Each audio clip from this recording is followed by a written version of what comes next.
In this class, I'll explain synchronization task and I'll create a synchronization task to read data from Salesforce and create a file. Okay, so what is synchronization task? Synchronization task synchronize data between source and target. In IACS, synchronization tasks support source and target connections are flat file connection, database connection, and Salesforce connection. Let us log into page. This is IACS login page. Provide your credentials, username and password. Click on login. So once you click on login, it will open this window.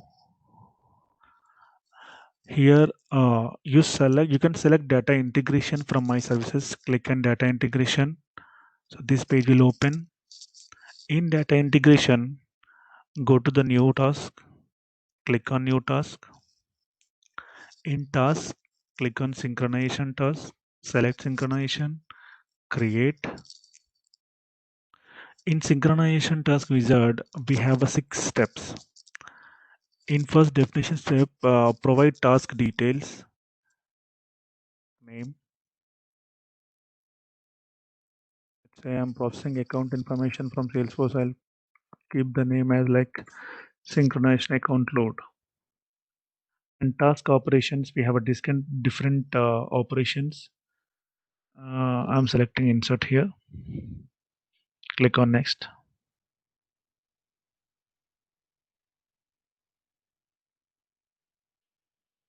So in source details, I'm selecting source connection as a Salesforce. So here we have a source type as single, multiple, and saved query. So if you want to select a single objects, enable this option. Or if you want to select multiple objects which has a primary and foreign key relationship, select the multiple. So I enable a single here. Then go to the source object. So I'm going to process account information. Select the account object, and you can see data here in data preview. So like this is the source data in account object. Click next.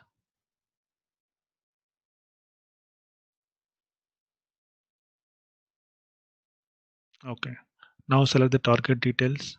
Since my target is a file, I select the connection, flat file connection here, and my target object. Either you can select the existing target file in this connection, or you can create the runtime file. Go to the create target, like give the file name.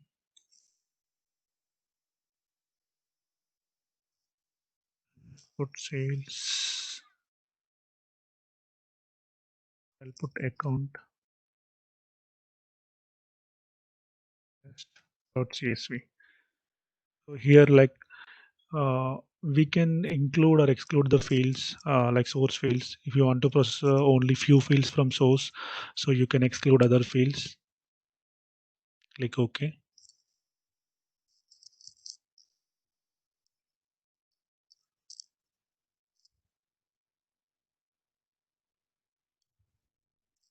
Okay. Now here we have a formatting option. Click on it.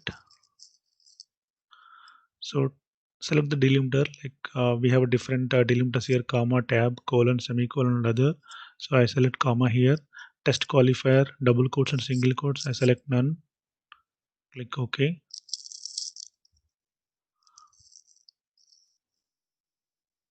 So this is the data preview. So there is nothing in the file. So since it's a new file, so no data here. Go to the next. So this is the data filter step. Here we have row limit, so we can limit number of rows to process. Either process all rows or just click on this and like how many records you want to process, whether it's 100, 200, or you can give the number here 200. Okay, and also you can add a data filters.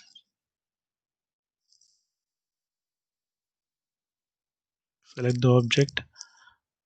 Select the field, like on which field you want to add a filter condition. Okay, either you can click on advanced. You can add a condition here also. So I'm going to add condition on country, billing country equal to USA. This is my filter condition. Click OK. So what I did here, like added row limit condition 200 rows, and also added a condition like billing country equal to USA. Only process the records which has a billing country equal to USA. If you want to process all the rows which has billing country equal to USA, then you can select process all rows. Okay, then click next.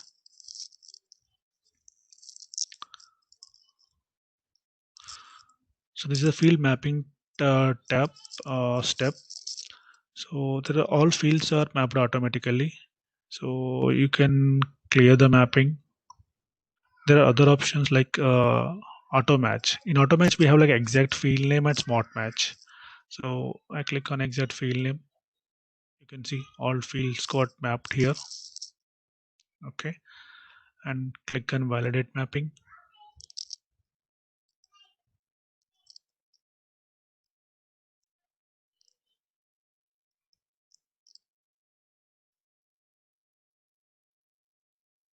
Okay, this field mapping is valid and no error, right? Okay.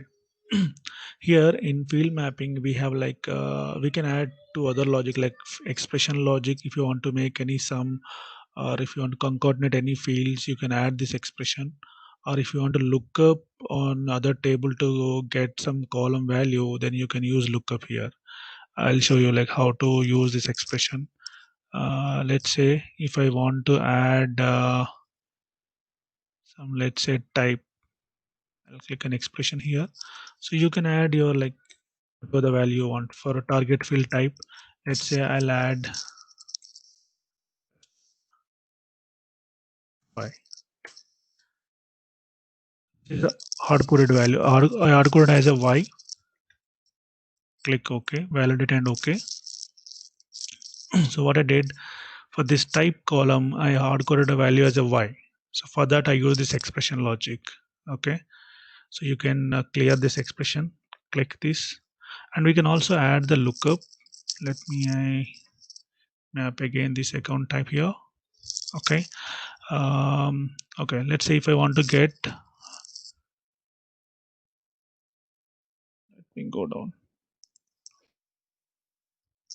Something like any other column. Let's say if I want to get owner ID from other table, so what I have to do, clear this mapping, click on this expression. So here what you can do, select the lookup connection. Okay, like let's say Salesforce, and select the object, like on which object you want to do the lookup. Just I'm selecting some any object.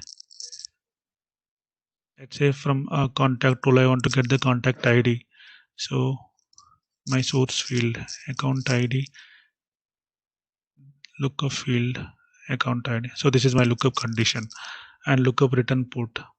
So I want to return contact ID here, and like this is the like if I have more than one output row, more than one matches, then randomly pick one output row. I select this option. Okay, click OK. So what I did here, like I did the lookup on this table to get the contact ID based on the account ID equal to account ID. So that's the way we can use the lookup logic here. Using this, click here and add like on which table you want to do the lookup, select that object and give the lookup condition, and select the return port. Okay, so what I'll do, I'll just clear the mapping again, go to the auto match, smart match. Okay, so this is again I'm just validating mapping here, field mapping. Okay, it's valid now. Click next. Okay, the last step is schedule step. So where you can provide the schedule, like whether it's a daily load or monthly load or weekly load. Okay, so you can provide the time and on which date you want to execute this task. And we have email notifications like failure and success. We can provide that email IDs, and also we can have like post processing commands and pre processing commands here and advanced options. And we can provide the parameter file. Okay, so I'm not giving any schedule here. Just click finish.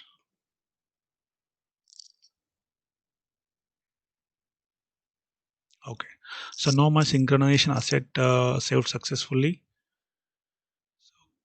Now you run the synchronization task, click and run.